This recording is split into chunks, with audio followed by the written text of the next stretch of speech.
Hi, glad you're back. I wanted to touch a little bit on about when we were looking for what part of real estate my husband and I wanted to do, and we've been married for many years. Somebody recommended several books, and first we did the disc profile on Tony Robbins. It's free, and it kind of tells you what kind of your personality is. If you're social, if you're more analytical, how your personality fits what you're doing.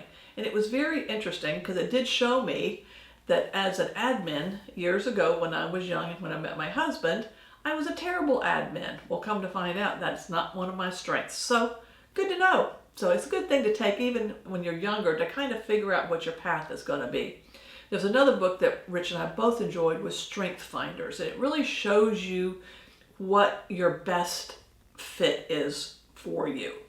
Now, if you're doing a couple thing or a team thing, it's very, very important. And we figured out very quickly, our team leader advised us to have job descriptions. What's my job? What's his job? That way we're not stepping on each other's toes. We're not, checking up on the other one and the other one feels like, being watched or monitored. It really worked wonderfully. And Rich does our computers, he does our back end, he does our website, he does our pay-per-click, he does all of the really hard stuff, and I sell houses. And it works out wonderfully well because he just knows that's not my strength. And we'd be years trying to get a business going if you depended on me to do that kind of stuff. It's just not my thing. So be sure and get job descriptions. Another one was men are waffles and women are spaghetti. Now that explained a lot of things through our marriage, that I know that my husband is a waffle, and I know that when I go into his office, unless I see the whites of his eyes, he isn't hearing me. He is in his zone and in his square of working, and he is not hearing anything around. Now we as women, I swear, we can hear things 2 rooms over and can listen to that and do what we're still doing. So we're more spaghetti. We can do more things at one time. Not that we do them well, but we can handle more distractions and more tasks coming in on us, where he works better with a checklist or a database or very strategic list, where I'm a little more fluid. So we always talk about that, he keeps me grounded and I let him have a little fun. So we have a great relationship, and it has worked well having job descriptions. Okay, now you have gotten a listing. All your hard work has paid off and you have a listing. What the heck do we do now? Well, first thing is that make sure that you have been practicing writing a listing and writing a contract, because that's the end goal, is to get this house sold and to get a contract in. And gosh, it would be wonderful if you got the buyer too. Now you need to make that statement to your seller so that you make sure you get compensated for both.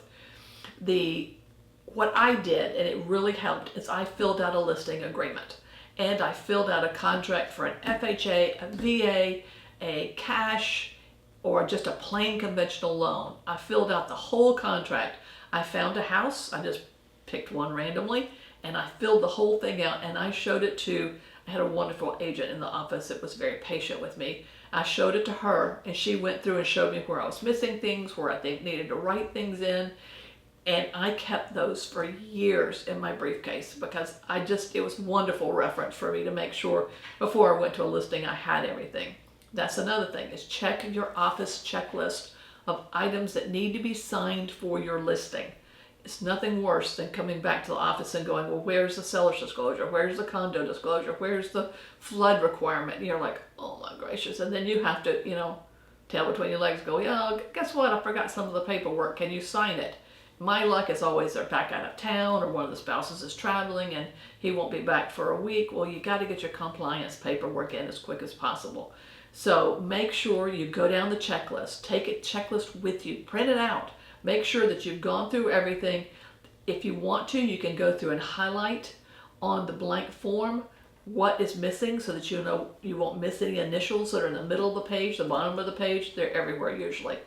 I try to go on and fill out with whatever your program is that your office offers, to all the things you can. You can put their name, your address. I look at the tax records because that's how the contract will need to be written for them. So find out what the name is on the tax record. It could be a trust, or it could be this is the son selling it for his mother. It's, you know, whoever's on that tax thing needs to sign this listing agreement unless they have something from a lawyer that says that this is a trustee for that person. So that would be something you handle with your title company also. So make sure your paperwork is filled out as much as you can. Have it in some sort of order. Make sure you've got, I always put little paper clips around multiple forms just to make sure that, you know, it's not stapled. It's kind of hard to bend those things back. So just take the paper clip off, put it back on. Once they've signed that one, turn that one over in your stack, work on the next piece of paper. Don't get ahead of yourself. Seller's disclosure is always the lagging thing because it's about 4 or 5 pages in Florida. It is not a fun form. It's a lots of questions. It's a lot of little boxes to check. And I just tell them, I will be glad to leave this with you, but I will need to pick it up tomorrow or the next day before we can go live. Don't go live until you have that seller's disclosure because that's the only hold you have to get them, encourage them to go on and fill that out. If you're in a condo, you'll have a condo writer that'll talk about, you know, what the HOA amount is and what are the rules and regulations. If you can get copies of those docs from them. A little helpful hint is I go look at old listings, and sometimes those docs are online, which you need to have them online, and that kind of gives you a head start into what you need, but it doesn't have any kind of new rules and regulations. Usually, you know, they've changed pet size or they've changed rental policy in the building or whatever. But check with them, your seller, to make sure that you have all that information you need to be able to talk intellectually about this building. Talk to them about lock boxes. Do you want a lock box on the place or not? Is a sign allowed or not? You can get some really brokerage cheap signs just to get you started, but there are some sign companies, and we'll have some links down below to kind of get you started to get your signs for the yard if you have to have one. We were doing the big post with the sign that hangs from it, and it just got to be a pain in the butt because we could never find a post company. So I went back to the old school of the metal sign. It's a really substantial sign that you just kind of step on it and it goes into the ground. Just don't hit the sprinkler system. Be careful. So you have your paperwork ready. You're ready to go. You walk up to the door. While you're standing at the front door, look around. See what everybody is seeing. Because you imagine if the lockbox is hanging on the front door, the buyers are standing there and they're looking around. And if you see all kinds of ick, or you see a weird sign by the door, or, you know, just scuffed up, door may need a little paint on it, just kind of look around and see what it looks like and see if that's a very good first impression. For especially the yard, make sure the yard's cut. The flower beds, I'll make sure they don't need to have a little tending in them. When you're standing at the front door, don't stand like on the mat where they open the door and about run into you. Step back a couple of steps, turn a little to the side so you're not so intimidating. And then when they open the door, say your name. Be sure you have on your name tag, because more than likely they've forgotten your name, and hopefully you don't have forgotten their name. And ask if you may enter the house. And they go, sure, come on in. Ask if you need to take off your shoes. It's just respectful. Some people will go, oh, heck no, come on in, you're fine. Step into the house. And they say, where do you want to be? Try to be at a table or be where you can be across from them and you can, you know, face them and talk about the home. If they say, let's go look at the house, which is a really good idea, look at the house. Ask, is it okay if I go look at the house? And can I go into the rooms? They go, sure. And before you open a closet door, verify, can I open this closet door? And just to see what kind of space you have for storage. And they're like, sure, no problem. And usually go, oh, it's a little cluttered. It needs help. And that'd be put on your list. And take notes as you're walking. I have a folder, and I write on the front of the folder just items that might need a little attention or something that's a really good highlight about the bathrooms, the kitchens, the whatever in there. Ask them. In Florida, we have a lot of second home people. Ask them, are you selling your home as is, furnished with all the items in here? And they go, oh, no, it'll be emptied out. Fine, great. So you just do vacant. And there won't be any items in the house. Sometimes it's better if they go in and move, if it's just too much stuff around. Look at the pictures on the walls. It sounds kind of stupid, but if there's too many vignettes of family everywhere, believe me, people will stop and look at those pictures and try to figure out their story. You want to go ahead and edit those down to a couple, or replace it with just something that's a scene or an item or whatever, just to keep people focused on looking at your listing. You don't want them looking at stuff. And people do. I mean, I was showing a house one time and they had 10 remotes on the coffee table, and my people were so fascinated with why you need 10 remotes. Just put them away. Just stuff like that is crazy. Clean off your counters, have them clean and ready to go. But you can they'll say to you, is there anything you see that I need to take care of?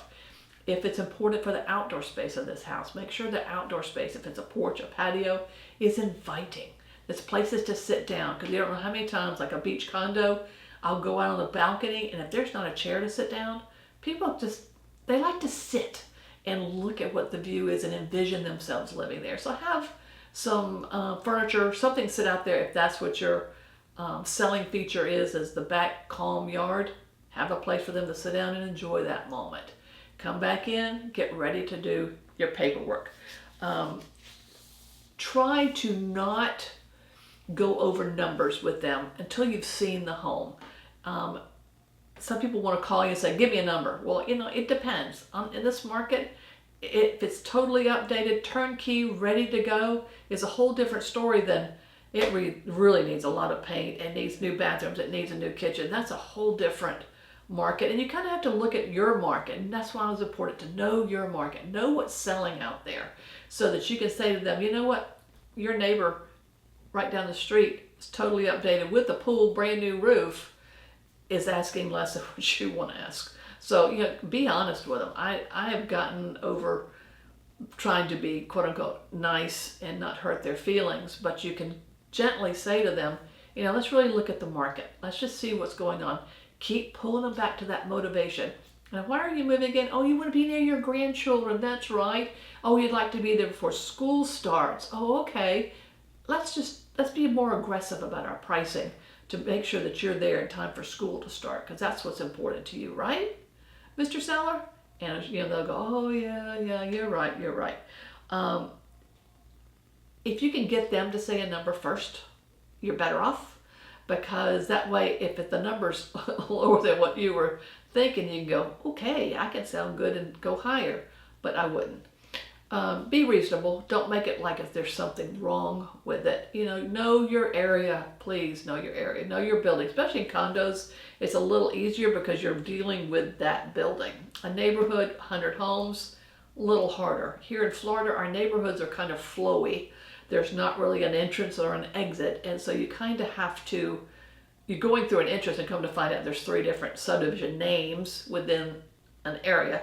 So you kind of have to know that square. So do your investigation before you get that. So you're ready to do the paperwork. And it sounds kind of funny, but know how to look at the paperwork upside down. So envision you're sitting across from the seller.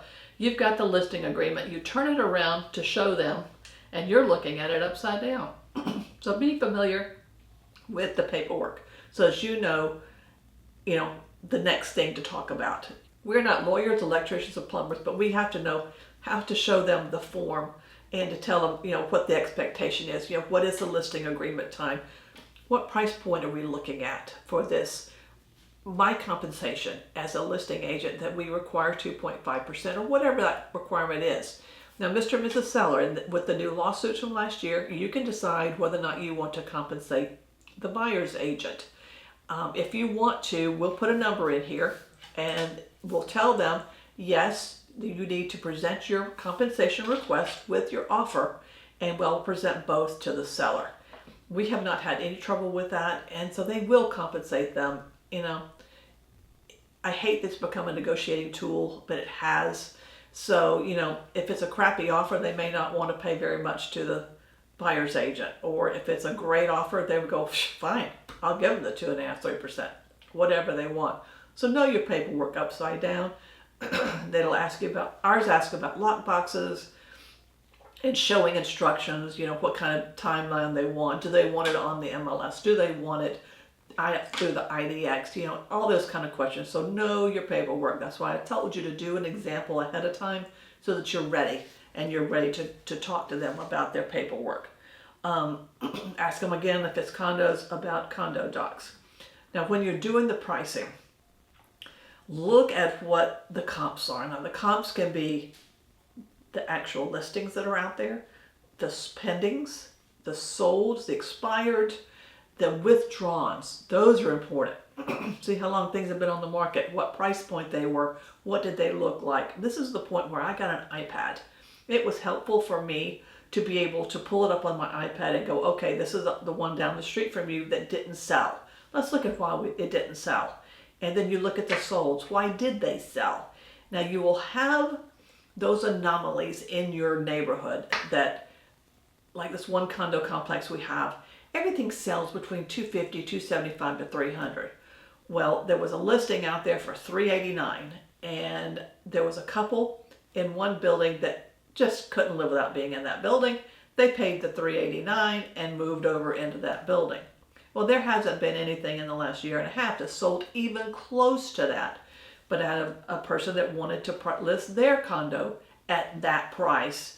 And I'm like, it's just one of those weird sales. And yes, we can sit out there for 300 something days, 600 something days, looking for that perfect little Canadian buyer that doesn't care how much money something costs. These people were internationals. To them, it was very nominal fee to get into the building that they wanted to be in. But you want to price it so that it sells and that you get action. You want to get feet in the door to show the property, to get some feedback from them. If they go, love it, love it, love it, but the price point isn't right, write us an offer. Do something. Get you something that you can show to the seller that this is where the people are fishing. In other words, if you're fishing with a hook in a pond and you're fishing way too shallow and all the fish are way down low, you're never going to catch anything. You've got to put your hook where the people are looking and decide if that price point is good for you. If you like it, if you can live with it, if you want to get sold and move on to your grandchildren's area instead. Decide what's important. Keep pulling them back to their motivation. Keep pulling them back to why they're leaving the area.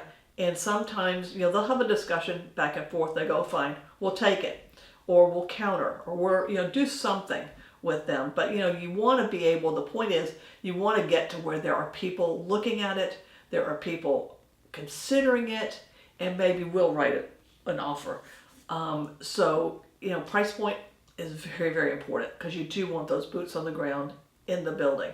Of course, they're going to ask you, do you open houses? Now, to me, an open house is more for the neighbors to come in and see what kind of furniture you have and what kind of decorating you do. I only want people to walk through that door that have money in their pockets and are able to purchase the condo. You don't need any looky-loos. If you're looking for buyers, that's great. Hold an open house because you might get a new buyer out of it. That's why I tell you to do open houses for the senior agents, because you never know. Someone's going to walk in, this house won't be perfect for them. Well, if this is not perfect for you, how can I help you find the perfect home? And move right in, and you can start showing them houses. You don't have to get your buyer broker agreement going. But it's important to get your price point correct. Now, as you're leaving, look at your checklist, double check that you've got everything signed. Take a minute, take a breath, check every page, make sure all those highlighted places that you were marked ahead of time are signed. You've got all your paperwork. You may not have your seller's disclosure. Just remind them, can you please get that back to me? Let me know. If you have a scanner here at home, that would be great. Scan it to me. If you don't, I'll be glad to swing by and pick it up for you. I do like to leave them with a little information. It's usually some printouts about the comps. In the area, there's a little page about us, and we've come up now through the years with a little 10-page thing about why we're so wonderful. But that's something that they have listing packets with each brokerage that you can take it and make it your own. It's so funny. I've always had people ask me if you're a new agent, what if they ask how long you've been doing this? And I always say, it feels like forever. And we move on. And it works. Lo and behold. And then they go, well, no, how many years? Well, I grew up in a real estate family. It's my next line of defense. if they ask. And so they'll, oh, okay. But if you don't have that, just say, you know, my team leader has been doing real estate for 30 years, 20 years, 10 years, whatever. Just use your office's numbers if you don't have numbers for yourself. So, congratulations on your first listing. Please leave some comments down below on things you'd like to ask me, or if you have other subject matter that you would like to talk about, or check out the videos that are here that may help you with the next step. And I look forward to talking to you again. Thank you. Thank you for watching. If you're looking to be a better agent or you're a new agent getting into the business, you might want to look at a couple of these new videos that we have that will help you on that process. I want to thank you for watching. If you liked what we're saying, please like and subscribe. Look forward to talking to you again.